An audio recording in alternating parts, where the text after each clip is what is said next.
네. 상기 용어, 이제 착괴, 종괴, 변효, 중효. 이 중효는, 자, 아까 참, 주공은 이제 효변을 발명했다 말할 수 있고, 또, 공자는 괴효의 상만이 아니라 의리를 위주로 설명하고 있으니, 개사전에 나오는 중효라고 하는 거, 이게 우리가 일반적으로는 혹괴라는 용어를 씁니다. 이 중효는 공자가 발명한 것이라 말할 수 있다. 그러니까 여기 나오는 분들은 다 주역을 저술하신 분들이죠. 복의, 문왕, 주공, 공자 이렇게 네 분, 4대 성인. 자, 상기 용어를 정리하면 다음과 같다. 착이라고 하는 글자는 일좌 일우의 뜻이다. 여기서 이 좌우라는 개념이 뭐냐면 좌는 양이고 우는 음이에요.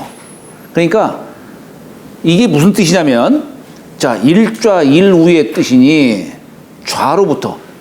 좌로부터라는 얘기는 밝은 곳으로부터 이런 뜻이에요. 거기 밝은 명자 썼죠? 밝은 곳으로부터 극해서 오른쪽 어두운 쪽으로 이르는 원리다. 자, 그 얘기가 뭐냐면, 우리가 예를 들어서 수레 분이다. 그러면은 우리가 지금 이 감꾀는 밝게 드러나 있죠. 우리 눈으로 볼 수 있잖아요. 그죠? 근데 이 속에, 감꾀 속에 요 이꾀가 숨어 있죠. 숨어 있어요. 그러니까 이게 밝은 곳으로부터 들어가서 어두운 곳에 이르는 거란 얘기예요. 그러니까 이게, 이 속에 요 이꾀가 숨어 있구나. 자, 이게 뭘 의미하는 거냐면은, 세상사는 길 속에 흉이 숨어 있고, 흉 속에 길이 숨어 있다, 이런 얘기예요. 반드시 그렇다는 얘기예요. 이 세상의 이치를 착괴로 설명하는 거예요. 우리 겉으로 드러난 현상은 그렇지만은, 저 속에는, 그 대비가 되는 그 괴가 숨어 있다. 그러니까 지혜로운 사람은 어떻습니까? 지금 나에게 어떤 좋은 복이 들어왔을 때 저 속에는 흉이 도사리고 있는 거예요.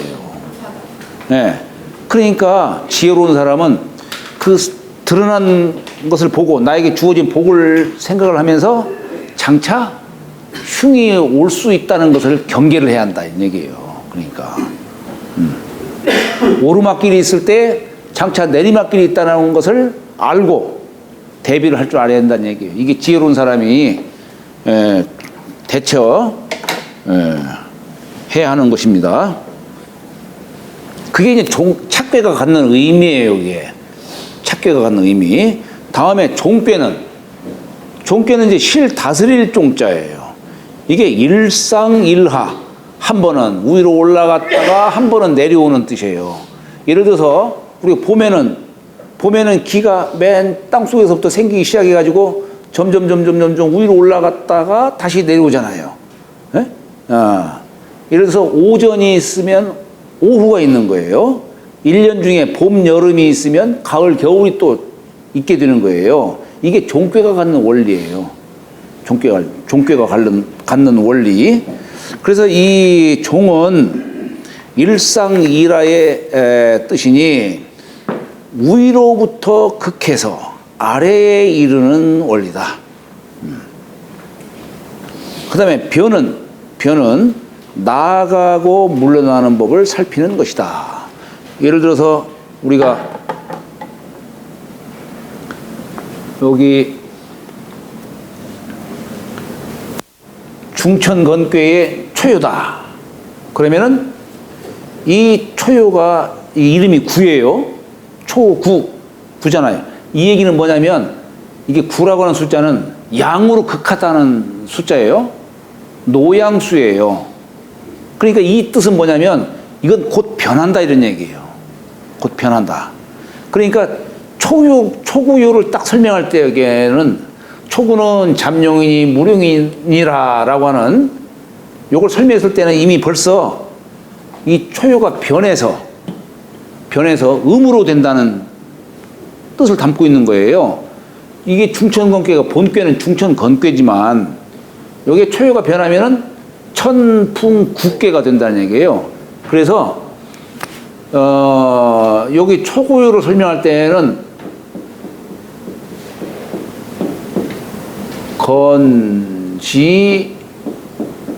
건지구다 이런 표현을 써요.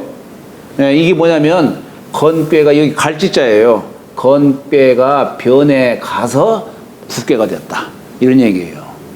그럼 만약에 여기 2호짜리라면 만약에 여기 이제 여기 2호를 설명한다면 여기 때는 이제 2호가 장차 변해서 천화 동인괴가 되겠죠. 천화 동인괴가 돼요. 그러면은 건지 동인 이렇게 이런 식으로 건지 동인하면 아 본괴가 건괴인데 지자는 변해 가는 거예요. 변해서 동인괴가 되는구나. 그러면은 우리가 만약에 점을 친다든가 그럴 적에는 본괴는 건괴예요. 본괴는 건괴인데 이게 결국에 변해 가서 어떤 결과가 이렇게 이루어지는 뜻으로 말하는 거예요. 직괴는 결과가 이루어지는 뜻으로.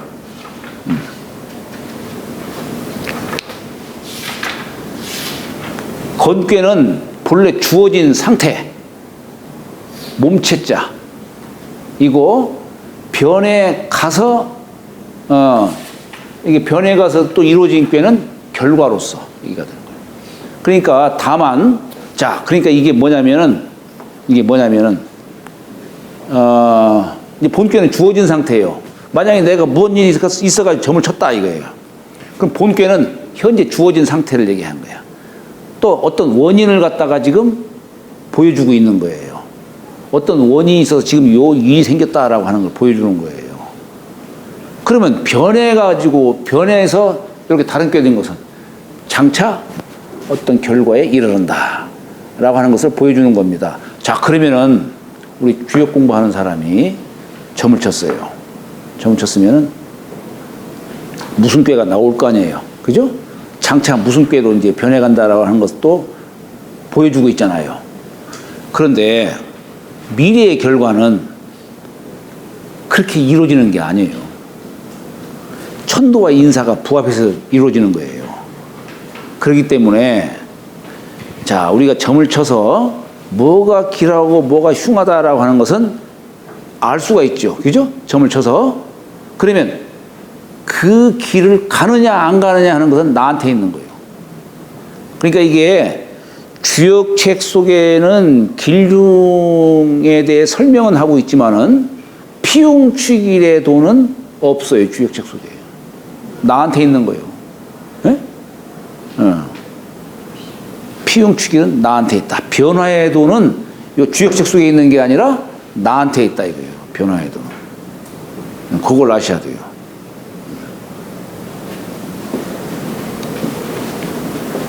이게 변효가 갖는 의미예요. 변효. 네, 변효가 갖는 의미예요, 이게.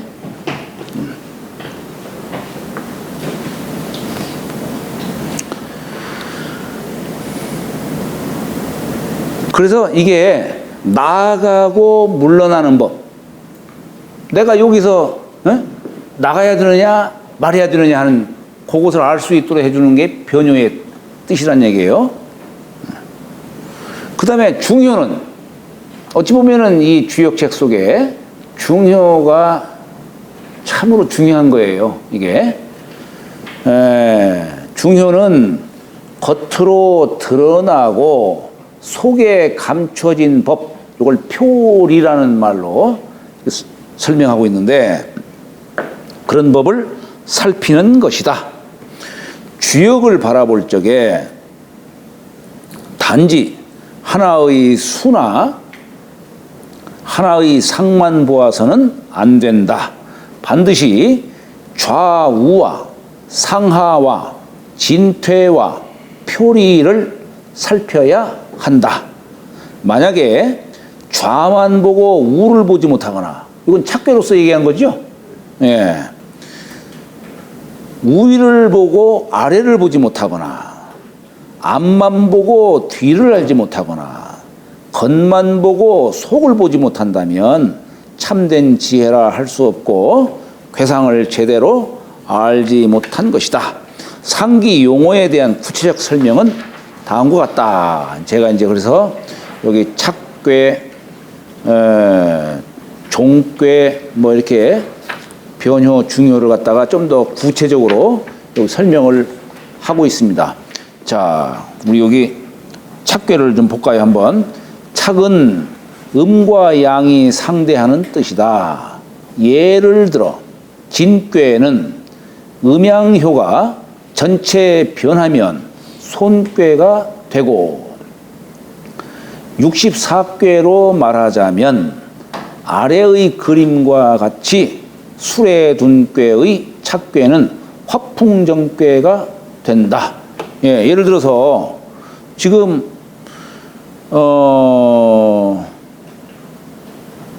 진괴는 음양효가 전체 변하면 손괴가 되죠. 다 변하니까. 예, 예를 들어서 아래의 그림과 같이 술에 둔 꾀의 착괴는, 예를 들어서 우리가 자 여기 술에 이게 둔이에요. 근데 여기 이제 다 변하면 요 감괴는 이괴가 되고 진괴는 손괴가 되잖아요. 이게 화풍 정괴가 된다는 얘기예요. 뭐 지금은 뭐 여러분들 알기가 좀 어렵겠죠. 이 정괴라는 게 도대체가 뭔 뜻인지 이런 거. 그런 건 나중에 점차 이제 쌓아가시도록 하고. 자, 그래서 화풍정괴가 된다. 이런 관괴를 착괴라 하니, 착괴로 명명한 사람은 바로 명나라 때의 내구당 선생이라는 사람이에요.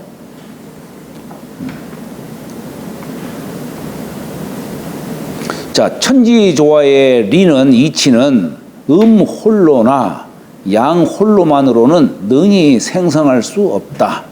강이 있으면 반드시 유가 있어야 되고, 남자가 있으면 반드시 여자가 있어야 하는 것과 같이 음양이 배합하는 속에서 생함과 완성함이 있는 것이다.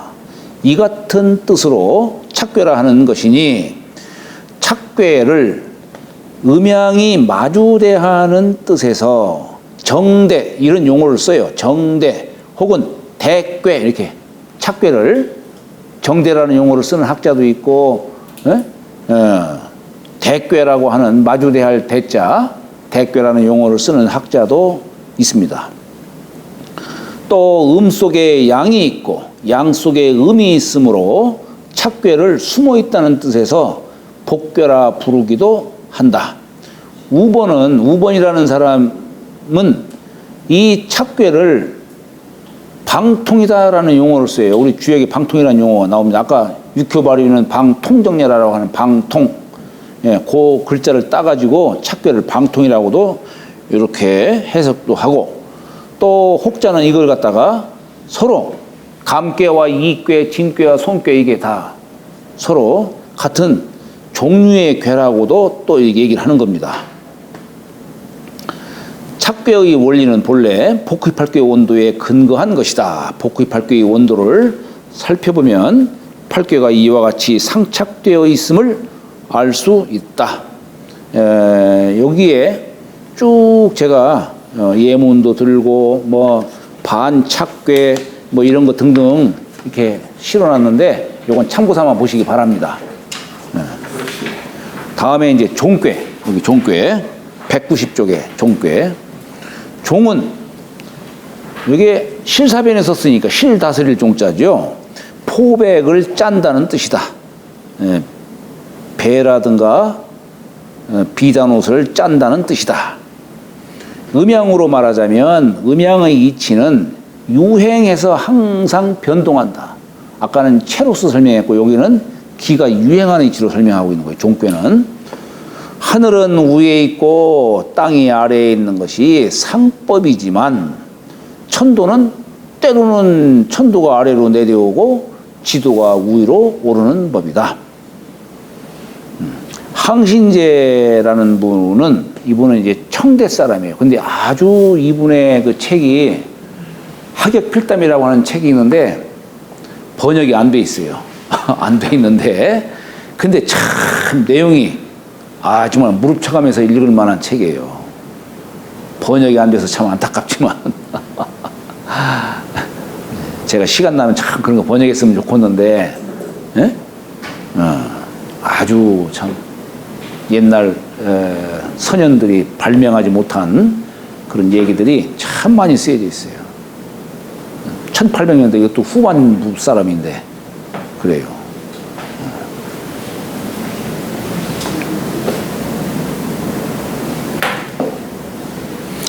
이 사람은, 항신제라고 하는 사람은 착은 유명을, 이렇게 착자는 유명지 진룡이라고 했어요. 유명, 그윽할 자, 어두울 유자에다가 밝을 명자예요. 그러니까 이게 뭐냐면, 여기 착이라는 게 요건 밝은 것이고 요건 어두운 것이죠. 보이지 않는 거니까. 그죠? 요건 드러난 거고, 여기도 이건 드러난 거고 요건 감춰져 있는 거니까. 예. 이걸 갖다가 차례로 쓰는 거다라고 이렇게 설명을 하고 있어요. 지금은, 그러니까 길 속에 흉이 숨어 있는데 지금은 흉이 드러나지 않지만 장차 드러난다는 얘기예요. 장차 드러난다. 그게 세상사의 이치다는 얘기예요, 그것이. 그래서 종은, 착은 유명을 차례로 쓰는 것이요. 종은 그 유명 다 쓰는 것이 아니고 종은 밝은 것만 쓴 거다. 밝은 것. 밝은 것을 쓰는 것이다 라고 했다. 천지의 도는 거꾸로 내려와서 이르고 또 위아래로 오르내리는 법이니 주역의 궤 역시 이와 부합해서 설명할 수 있다. 도전궤라 표현하기도 하니, 이 종궤가 도전궤라고도 해요. 라고도 하니 주역궤를 180도 회전시켜서 보는 것이다. 여기에, 자, 예를 들어 수레둔 하면은 요걸 이렇게 뒤집으면 이제, 요거 뒤집으면 산수 몽궤가 되잖아요. 산수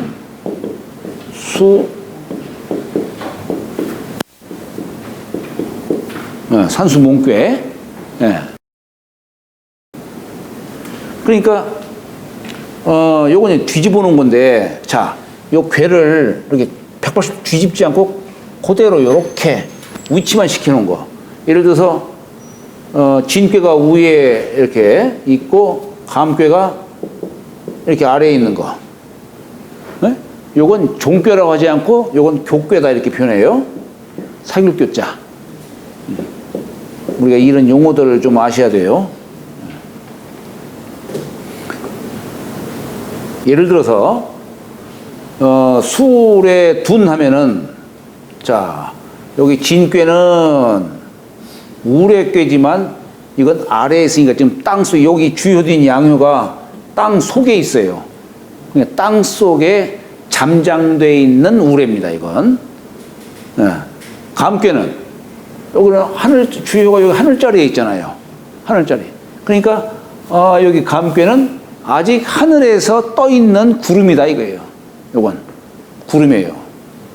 그래서 여기 궤가, 여기 내궤와 위궤가 서로 사귀어야 되는데, 여기 궤는 현재, 비록 효가 음양으로 이렇게 돼 있다 하더라도 궤 자체가 사귀지를 못하고 있는 궤예요. 그래서 어렵다라고 얘기를 하는 거예요. 어렵다. 근데 반면에 여기는 여기 진궤가 여기 하늘로 이제 올라갔네요. 위로 올라갔어요. 그러니까 소리를 내가면서 우르르 발동하면서 소리를 내는 것이고, 그리고 비를 부르니까 위에 있는 감궤가 여기는 아래로 내려왔어요. 예. 그러니까 이것은 뭐냐면 궤가 지금 사귀었어요. 사귀었기 때문에 이건 풀해자 해궤라고 하는 거예요. 해. 동토가 이제 풀어졌다 이게요. 서로 사귀어가지고 풀어졌다 이거예요. 예. 이제 모든 궤들 다 이렇게 교궤식으로도 볼 줄 알아야 되는 것이고, 이렇게 종꾀식으로 볼 줄 알아야 되는 것이고 그런 겁니다. 여기서도 마찬가지, 여기서도. 자, 종꾀에서 보면은 둔꾀와 몸꾀 간의 관계 볼까요, 한번? 여기 진꾀가 몸꾀 와서는 이렇게 간꾀가 돼요. 산이 돼요. 그러니까 괴를 그냥 이 진꾀만 딱 생각하면 안 돼요. 아, 이 괴가 이 종꾀 와서 이게 간꾀도 되네. 산꾀도 되네. 이렇게. 감중녀는 변해도 똑같이 이렇게 똑같은 모습으로 되겠죠?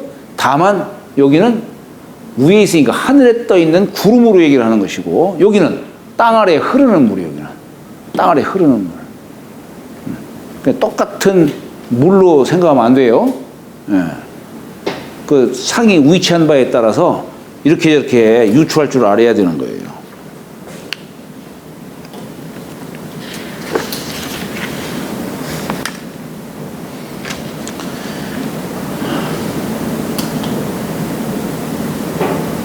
자, 이게 이제 이 종꾀를